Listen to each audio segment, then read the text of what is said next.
what is your advice for like young Indonesian players who aspire to become a professional player? A parent asked me this question yesterday. He said, how can you help my son become a professional player? I said,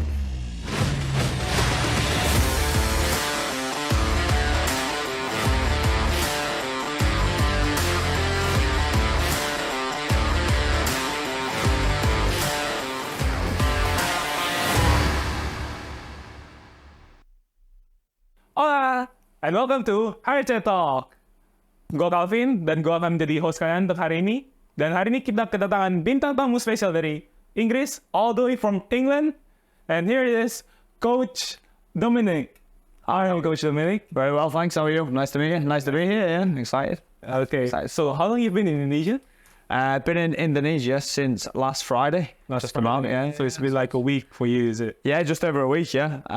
No, exactly a week actually, yeah. Excited. Yeah, it's been a great place. Been brand new to it, so yeah, it's been How's a your really fun. experience in Indonesia? Thoroughly enjoying it, to be fair. It's my first time to Southeast Asia, so yeah, it's incredible. I didn't know what to expect, but honestly, yeah, I think it's incredible place, incredible people, I see. and the hospitality has been amazing. Yeah, Really? How do Indonesia's people treat you? very, very well. Yeah, honestly, literally, we got from the airport, got off the plane, and we literally just woke up, opened our eyes, and there was Kendi and the team just like waving, hello, welcome. And then from then on, it's been nothing but smiles and good welcome. So yeah, thoroughly enjoyed it, to be fair. And same goes for all the players we worked with as well, and their families have been super nice and respectful. That's very good to hear. Yeah. Okay. What made you come to Indonesia in the first place? So obviously we worked alongside with Everton, and I've worked with the past few years, 2.5 years I think I've been with them. But yeah, so Everton and Media Sports Agency obviously linked up, and that led to an opportunity where a fellow colleague, Sean, managed to set up the opportunity with Gustavo, and then from then on they said, as soon as I got back from Dubai coaching, they said, Dom, do you fancy Indonesia? And I was like, yeah, all right, let's do it. So here I am, and here I've been. So yeah, it's been incredible. Okay, I see. Let me ask you a question about yourself. Yeah, of course. What made you become a coach in the first place? Good question. Maybe I should say I'm a failed player. No, I'm not. So I played in England at academy level all my life. So I played at a very good level, representing my county. Had national call-ups and stuff for Wales and stuff like that, but I wasn't Welsh. But yeah, played at a good level and played under a lot of good coaches. And doing that kind of inspired me to want to give, to be fair, because I've had a lot of knowledge.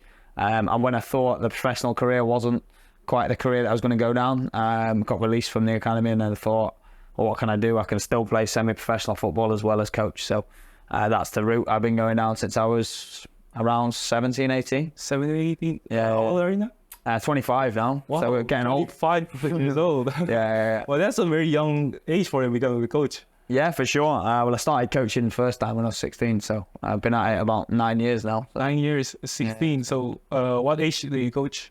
I coach at a variety of ages. With Everton, I coach as young as 6 and 5 and 6, and then to as old as open age, so adult players. So I do a lot of private work myself as well, and then work with all ages, so it's good. Yeah. Wow. Yeah, it's good. Okay, I see. All right. So let me ask you about your experience in Indonesia. Yeah. Okay. How did the experience training young players in Indonesia came about? So obviously that was through Everton, and Everton obviously organised the opportunity, and having worked with them for a long time, and having worked in Switzerland and Ireland on behalf of Everton as well as the UK, they kind of trusted me to come over here and deliver, and I think we've done a fairly, I would say so. I mean, it's not for me to say, but I think we've done a pretty successful job this week. I think I saw a lot of smiles and a few tears today, and a lot of signatures being signed, which is the first. There's a first for everything, right? And then, so yeah, been really good. Really good. Okay. How are the kids? Kids this week were absolutely incredible. Going back to what I said before, the hospitality and the welcome was so unexpected. I think at home it'd be different. Like the kids kind of used to your coaching, whereas I think they really, really value your coaching, and that was kind of special. And for kids to want signed things and photos, like honestly, my teeth hurt, right, because I've been smiling so much the past day or two. So we've been like this, and now I'm like, come on, mate. I've been massaging my cheeks because we've been smiling so much, but it's been good. Really enjoyed it. Yeah. Okay, talking about the kids, could you share us some memorable experiences or like successful stories during the camp? Yeah, during the week, so we had a lot of players. First of all, I had the goalkeeper. He was probably the tallest Indonesian person I've met all week, right? He's about 6'4". And I was looking at him like this. So on his photo, I ended up sitting down because I just was like, wow, you're too tall for me. So you can stand with the coaches. But he initially, every time he got the ball, he threw the ball long. And in England, and in Europe, you're often built to play football from the back, right? And which is the first pass is your nearest pass and easiest pass. And then initially he carried on saying it long, and then I said, look where your space is. And then everybody naturally dropped off, creating space in front of him. He started then playing short, and just by a tiny little bit of information from me, he's gone and changed his game, and ended up giving him a medal for being player of the day because he was taking on that information. So that was a really cool part. I think working with the kids as well, the Cena celebrations, like the Ronaldo celebrations, the Mbappe, Mbappe as well. Yeah, it's been, honestly, every single session I've delivered this week has been top. And I'm not supposed to tell anyone, the past 2 days I joined in as well. So, yeah, that was also good, right? So it was good fun, but no, it was top. Yeah, really good. That's very good to hear. Yeah. In terms of skill and development, how do you think the kids from Indonesia differ with the kids from England? It's a completely different game, right? So in England, obviously, we're not used to the heat, right? So we're happy playing in the rain, whereas I'm sure if an Indonesian plays in the rain, they're like, we need to get inside, right? Oh, I'm not quite sure, but if they play in the cold, they're like, oh, I need 5 layers on. Whereas in England, we play through wind, rain or shine. So I think that's different. So naturally, because of the weather, the tempo is slower here. So they build up slower, but they're technically good players.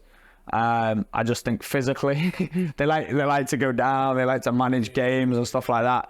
And I was speaking to an Indonesian parent earlier, and he said that the influence comes a lot from the league they're watching, whereas in England it's all physical. It's quite physical from an early age. So those parents that are complaining about tackling, that happens in football, right? Especially for us English. So we're just turning a blind eye to it, and it happens. I mean, it's a contact sport, right? 100%, yeah, exactly. So many people don't realise that as well, right? Yeah. I mean, when you see Neymar and those players dive in, but it's what it is, isn't it? It's good. Yeah.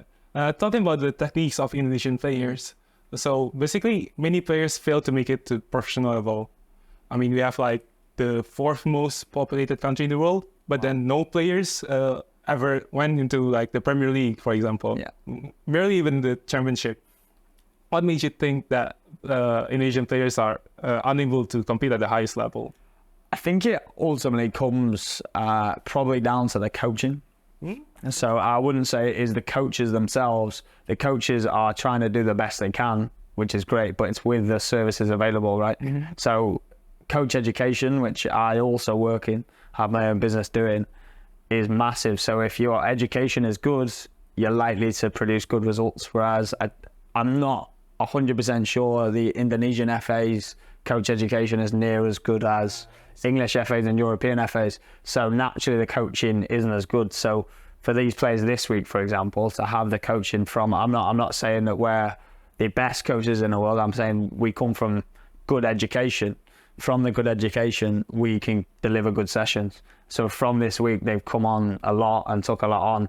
So I would say probably the education probably just needs improving. And if the education improves and they bring in external people, maybe like myself or like other companies or whatever it is, or other guest lecturers, then a coaching will improve. And naturally, in the longer term, the players will improve. And I said to somebody the other day, I said, my aim isn't to get an Indonesian player to play in the Premier League. My aim is to get an Indonesian player to develop and keep developing and have a once-in-a-lifetime opportunity, but also enjoy it so that they pass on messages that we've passed on. And if that happens, naturally the level gets better and better and better. And in the long run, you might have a Premier League Indonesian. And we might all be running around saying, whoever it is, Kendi, for example, we're just going to play in the Premier League, whoever it is, like, yeah, so, yeah, that's what I like, yeah. That's very good to hear. So we're approaching the last section of this podcast. Yeah, cool. So for the last question, what is your advice for like young Indonesian players who aspire to become a professional player? A parent asked me this question yesterday. He said, how can you help my son become a professional player? I said, first of all, regardless of whether your son wants to be a professional player, I want your son, I said these 3 things. Make sure that your son, so make sure he enjoys his football. Because enjoyment for me, you can play at a high level and sit on a bench. Are you really enjoying your football? You're not playing, right? So enjoy your football by playing the most amount of minutes possible. So enjoy your football doing that. Secondly, play as high a level as possible, but whilst enjoying your football. So can you go and play at academy level? If you're at an academy level, sitting on a bench, not getting minutes, go and drop down a level to play and enjoy it, and then go back up. Third one was practice. Through practice and repetition, you'll improve naturally. And whether that's just train every day, even if that's 10 minutes you and a wall. So in England, one of the best players ever in England, Bobby Charlton, the way he trained was pass the ball against the wall, pass the ball against the wall.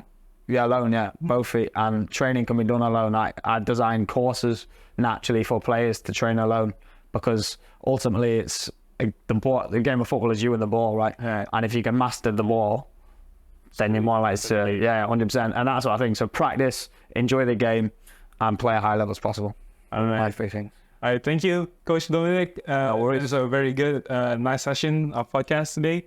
Very welcome. Nice. I appreciate you getting me on. So thanks so much. 18 hours, to be honest. So yeah, it was good. Okay, enjoy your flight back home. And that's the second part of the podcast. And see you soon on the next episode. Oke, itu saja untuk sesi podcast hari ini. Ya, gue Calvin. Terima kasih udah mendengarkan. Dan fokus aja!